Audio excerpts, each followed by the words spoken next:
പ്രിയപ്പെട്ടവരെ, ദൈവത്തിൻ്റെ കൃപയും അനുഗ്രഹവും സമാധാനവും സ്വർഗം തുറന്ന് ക്രിസ്തു നമ്മളിലേക്ക് വർഷിക്കുന്ന പുലർകാല വിചിന്തനം.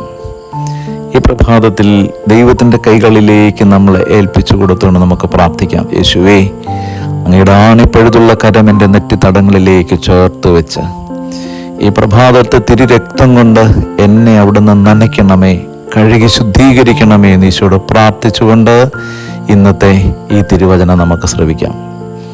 ഇന്ന് നമ്മൾ ധ്യാനിക്കുവാൻ പോകുന്ന ദൈവ തിരുവചന ഭാഗം യേശയ്യാ പ്രവാചകന്റെ പുസ്തകം 52-ാമത്തെ അധ്യായം 12-ാമത്തെ വചനമാണ്. തിരുവചനം ഇപ്രകാരം പറയുന്നു: നിങ്ങൾ തിടുക്കം കൂട്ടണ്ട, ഓടുകയും വേണ്ട. ദൈവമായ കർത്താവായിരിക്കും നിങ്ങളുടെ മുൻപേ നടക്കുന്നത്. ഇസ്രയേലിൻ്റെ ദൈവം നിങ്ങളുടെ പിൻകാവൽക്കാരനായിരിക്കും. നിങ്ങൾ തിടുക്കം കൂട്ടേണ്ട, ഓടുകയും വേണ്ട. ദൈവമായ കർത്താവായിരിക്കും നിങ്ങളുടെ മുൻപേ നടക്കുന്നത്. ഇസ്രായേലിൻ്റെ ദൈവം നിങ്ങളുടെ പിൻകാവൽക്കാരനായിരിക്കും. പ്രിയമുള്ളവരെ, എല്ലാ മനുഷ്യനും അവൻ്റെ ജീവിതത്തിൽ ഒരുപാട് ആകുലതകളും അസ്വസ്ഥതകളും ജീവിതത്തിലേക്ക് ദിനം പ്രതി കൂട്ടി വെച്ച് ജീവിതത്തെ വല്ലാണ്ടൊരു നെരിപ്പോടിലെരിയുന്ന അവസ്ഥയിലേക്കാക്കി മാറ്റിക്കൊണ്ടിരിക്കുകയാണ്. സമാധാനമില്ല, സന്തോഷമില്ല. അതുകൊണ്ട് മനുഷ്യനൊന്ന് ഉള്ളു തുറന്ന് ചിരിക്കാനായിട്ട് പറ്റുന്നില്ല.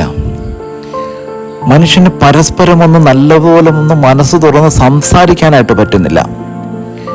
ഒരു കുടുംബത്തിൽ ഒരു പാത്രത്തിൽ ആഹാരം വാരി കഴിക്കുമ്പോഴും ഒരു പായിൽ കിടന്നുറങ്ങുമ്പോഴും മനസ്സ് തീവ്രമായ അസ്വസ്ഥതകൾക്ക് അടിമപ്പെട്ട് ഒന്ന് സ്നേഹിക്കാൻ പോലും മനുഷ്യന് കഴിയാതെ വരുന്നു. എന്തുകൊണ്ടാണ്?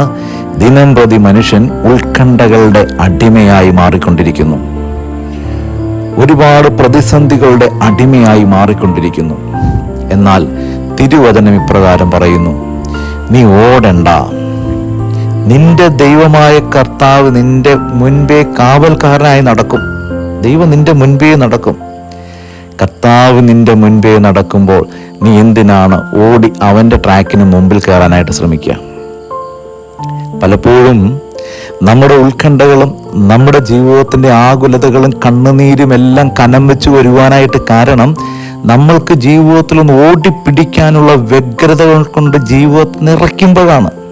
പക്ഷെ നീ ഓടണ്ട, നീ മെല്ലെ പോവുകയും വേണ്ട. കാരണം ദൈവം നിന്റെ മുൻപേ ചുവട് വെച്ച് നടക്കുന്നുണ്ട്. നീ നടക്കുന്നെങ്കിൽ ദൈവത്തിൻ്റെ കാൽപാദങ്ങളിൽ ചുവടുറപ്പിച്ച് നടന്നു. നീ ഒരിക്കലും ഒന്നുമില്ലാത്തവനാകില്ല. നീ ഒരിക്കലും നഷ്ടപ്പെട്ടവനായി ലോകത്ത് പരിഹാസ കഥാപാത്രമാകില്ല. ദൈവം നിന്റെ മുൻപേ നടക്കുമ്പോൾ ദൈവം അവൻ നിനക്ക് നൽകിയിരിക്കുന്ന ആ കാൽപാദങ്ങളിൽ ചവിട്ടി നടന്നാൽ മതി. ജീവിതം സന്തോഷകരമായിട്ട് മാറും. ഇനി പിന്നിൽ നിന്ന് നിനക്ക് വീഴ്ച ഉണ്ടാകുമെന്നും നീ ഒരിക്കലും പരിഭ്രമിക്കരുത്. കാരണം എന്താ? ഇസ്രയേലിൻ്റെ ദൈവം നിന്റെ പിന്നിൽ കാവൽക്കാരനായി നിന്നോടൊപ്പമുണ്ടാകും. നിന്റെ ദൈവമാണ് നിന്റെ പിന്നിലെ കാവൽക്കാരൻ. അതുകൊണ്ട് ഒരനർത്ഥവും ഒരാപത്തും നിന്റെ പിൻവാതിലൂടെ കടന്നു വരാനും പോകുന്നില്ല. പ്രിയപ്പെട്ടവരെ, തിരുവചനം ഇപ്രകാരം പറയുന്നുണ്ടല്ലോ: ദൈവമായ കർത്താവ് നിനക്ക് ചുറ്റും പിത്തളയുടെ കോട്ട കെട്ടി നിന്നെ സംരക്ഷിക്കും. ഈ കർത്താവിൽ നീ വിശ്വസിക്കുന്നുണ്ടെങ്കിൽ എൻ്റെ പ്രിയപ്പെട്ടവരെ, നിങ്ങൾ ജീവിതത്തിൽ ഒരിക്കൽ പോലും നിങ്ങൾ തളർന്നു പോകരുത്. നിങ്ങൾ ഒരിക്കൽ പോലും തളർന്നു പോകരുത്. ഒരു കണ്ണുനീരും നിങ്ങളെ ഒരിക്കൽ പോലും കീഴടക്കുന്ന അനുഭവം ഉണ്ടായിരുന്നു. കാരണം കർത്താവിനോട് ചേർന്ന് നിൽക്കുന്ന ദൈവമക്കൾ അവർക്ക് വേണ്ട സമയത്ത് വേണ്ടതുപോലെ ദൈവം അവരുടെ പാത്രങ്ങൾ കൊണ്ട് ദൈവം നിറച്ചു വെക്കും. ദൈവം അളവിലധികം അവരുടെ ജീവിതത്തിന് മുൻപിലേക്ക് വിളമ്പി വയ്ക്കും. അതുകൊണ്ട് തിടുക്കം കൂട്ടണ്ട, ഓടുകയും വേണ്ട. ദൈവമായ കർത്താവാണ് നിന്റെ മുൻപേ നടക്കുന്നത്. സൈന്യങ്ങളുടെ ദൈവമായ കർത്താവ് നിന്റെ പിൻകാവൽക്കാരനാണ്. ഈ വചനം ഒന്ന് ഓർത്ത് പ്രാർത്ഥിച്ചു കൊള്ളുക. എപ്പോഴും ഈ ഒരു വചനം ഒന്ന് ഉരുവിട്ട് പ്രാർത്ഥിച്ചു കൊള്ളുക. അനുഗ്രഹമുള്ള ദൈവമക്കളായി മാറും നമ്മൾ. കണ്ണുനടച്ച് പ്രാർത്ഥിച്ചേ: യേശുവേ, അങ്ങ് എൻ്റെ മുൻപേ നടക്കുന്നു. അങ്ങ് എനിക്ക് തണലൊരുക്കുന്നു. അങ്ങ് എൻ്റെ പിന്നിൽ കോട്ടവാതിലായി മാറുന്നു. അനുഗ്രഹത്തിന് ഓർത്ത് നന്ദി പറയുന്നു. ഈ പ്രഭാതം കൃപയുടേതായി മാറണമേ. ആമേൻ.